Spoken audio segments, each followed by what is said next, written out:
Hello friends, welcome to JNC. Friends, इस video में हमारे पास जो क्वेश्चन है उसमें हमारे पास एक रेजिस्टेंस एंड कैपेसिटेंस का कॉम्बिनेशन है जो कि एक वोल्टेज सोर्स से कनेक्टेड है।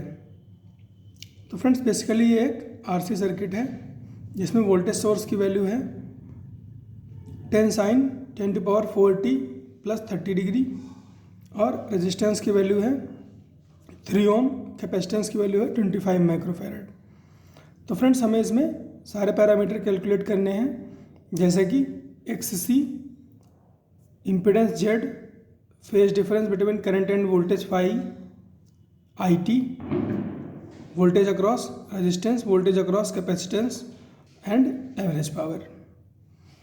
तो फ्रेंड्स, पहले आप अपने से ट्राई कर लीजिए क्वेश्चन को, उसके बाद आ जाइए मेरे सॉल्यूशन पे।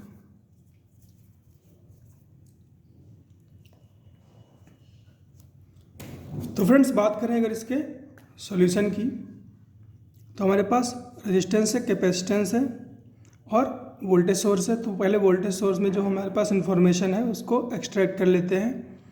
तो वोल्टेज की वैल्यू दे रखी है हमें 10 sin 10⁻⁴t प्लस 30 डिग्री। तो हमारे पास जो ओमेगा है वो है 10⁻⁴ और जो V0 है ना, यानी कि मैक्सिमम वैल्यू ऑफ वोल्टेज वो है 10 वोल्ट। हमारे पास कैपेसिटेंस की वैल्यू है, तो हम यहाँ क्या निकाल सकते हैं, कैपेसिटिव रिएक्टेंस निकाल सकते हैं। Capacitive reactance that is XC है ना, दैट इज XC। तो XC क्या होता है फ्रेंड्स, XC होता है 1/ωc। XC होता है 1/ωc। ओमेगा और C की वैल्यू सब्स्टिट्यूट कर लेते हैं इसमें, तो ये हो जाएगी 1/10⁻⁴ इंटू 25 इंटू 10⁻⁻6। यहाँ 10⁻⁴ और 10⁻⁻6 मल्टीप्लाई हुआ तो बचेगा 10⁻⁻2। 10⁻⁻2 ऊपर जाएगा तो बन जाएगा 100 और 100 डिवाइड बाई 25 क्या हो जाएगा, 4 ओम। रेजिस्टेंस हमें गिवन है कितना, 3 ओम। रेजिस्टेंस हमें गिवन है 3 ओम। तो इम्पीडेंस क्या हो जाएगा फ्रेंड्स, आरसी सर्किट में जो इम्पीडेंस होता है वो होता है √XC² प्लस R²।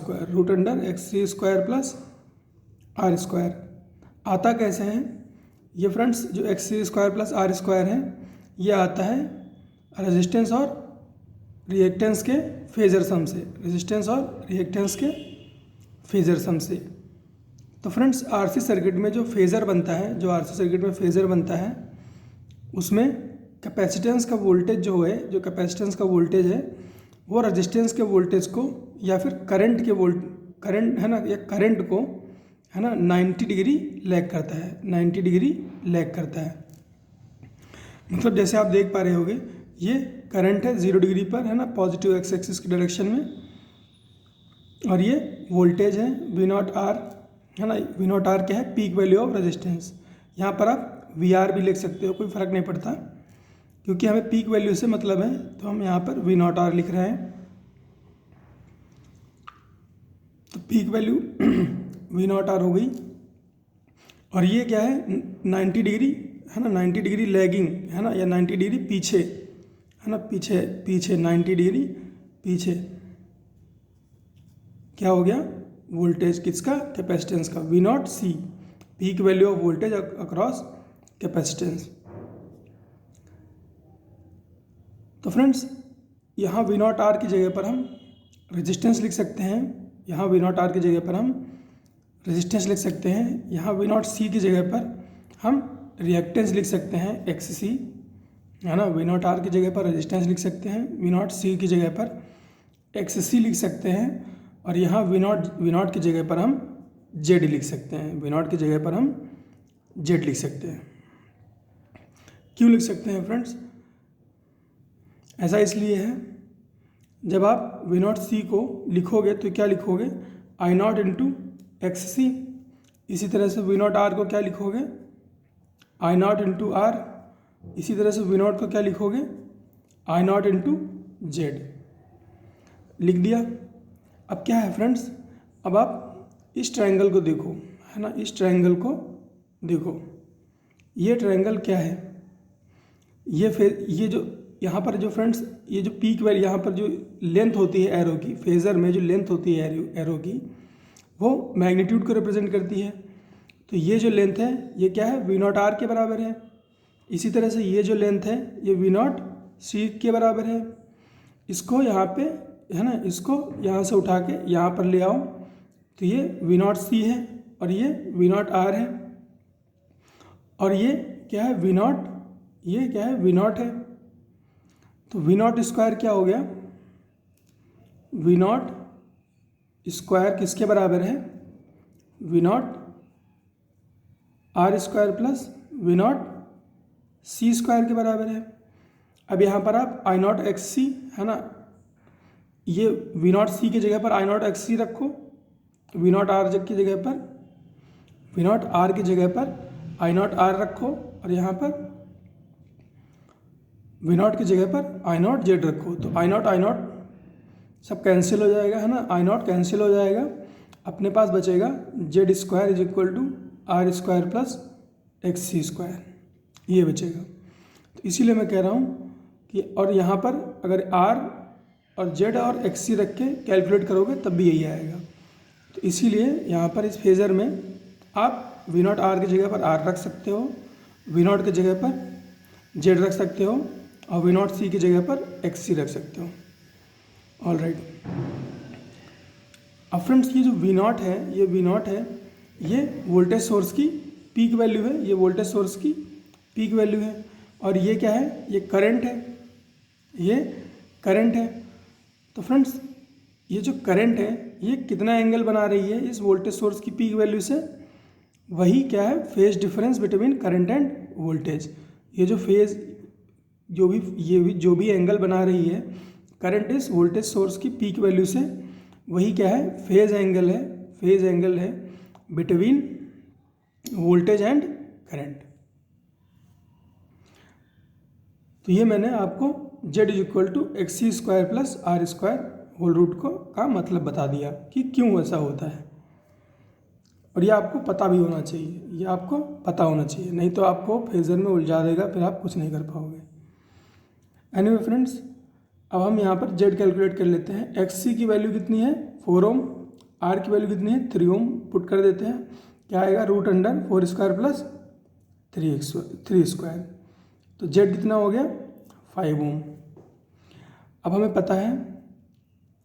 पता है कि आई नॉट क्या होता है V naught by Z. I naught क्या होता है वी नॉट बाई जेड।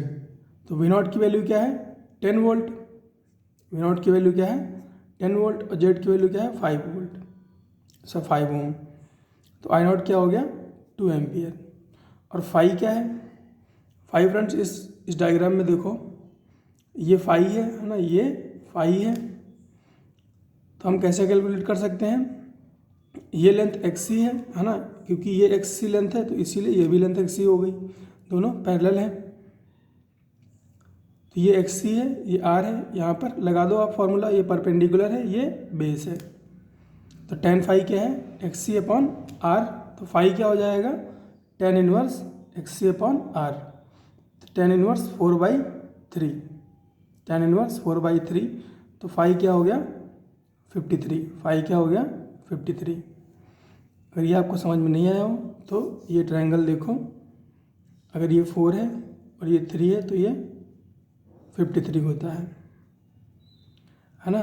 और अगर 3 4 एक्सचेंज है ना, एक्सचेंज कर दिए जाए एक दूसरे के साथ तो यहाँ पे 37 हो जाता है। ऑल राइट, तो अब हमें करंट का इक्वेशन लिखना है। हमारे पास करंट की पीक वैल्यू है, हमारे पास करंट की पीक वैल्यू है और हमारे पास फेज डिफरेंस भी है। तो हम करंट की इक्वेशन को लिख सकते हैं।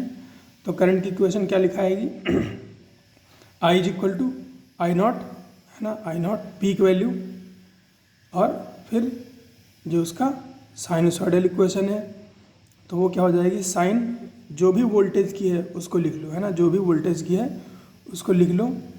फिर फ्रेंड्स ये चेंज नहीं होगा, ये चेंज नहीं होगा, थोड़ा बहुत फेज जो ऊपर नीचे होना है वो होगा, बाकी ये वैसे का वैसा चिपक जाएगा।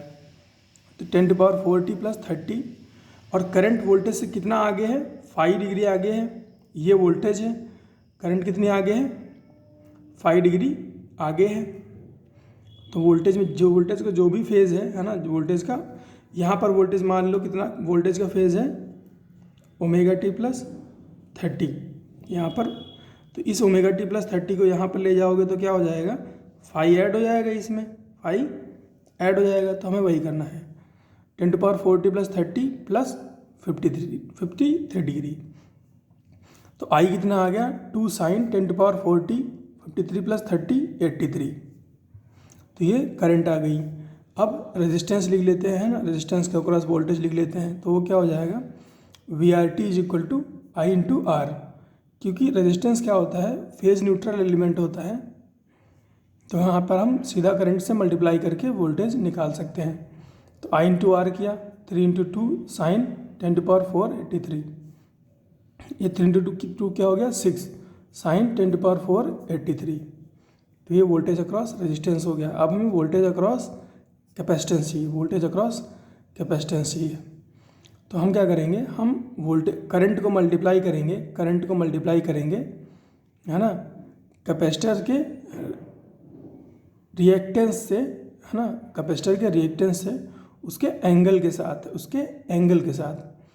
तो उसका एंगल का मैग्नीट्यूड उसके रिएक्टेंस का मैग्नीट्यूड कितना है, XC है, और एंगल कितना है, -90 डिग्री है, -90 डिग्री है। देखो ये रेजिस्टेंस है, ये करंट है, ये करंट है, या ये रेजिस्टेंस को देखो, रेजिस्टेंस का जो भी फेज़ है वो क्या है, 0 डिग्री है, और इंडक्टेंस का या फिर XC का जो फेज़ है वो कितना है, -90 डिग्री है।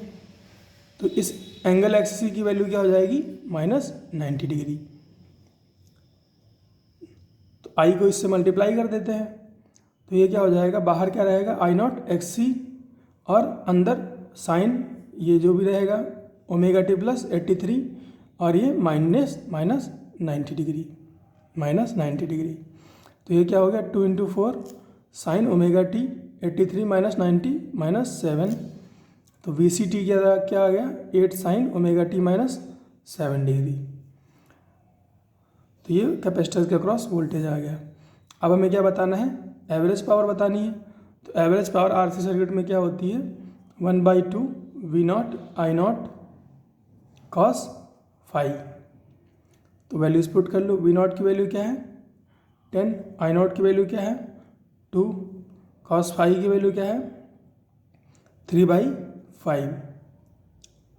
ये 2 से कैंसिल आउट हो गया, 2 से 2 कैंसिल आउट हो गया, ये क्या आ गया 6 वाट। तो इस तरह से हम RC AC सर्किट को सॉल्व कर सकते हैं। आई होप चीज़ें आपको समझ में आई होंगी फ्रेंड्स। मिलते हैं नेक्स्ट क्वेश्चन में।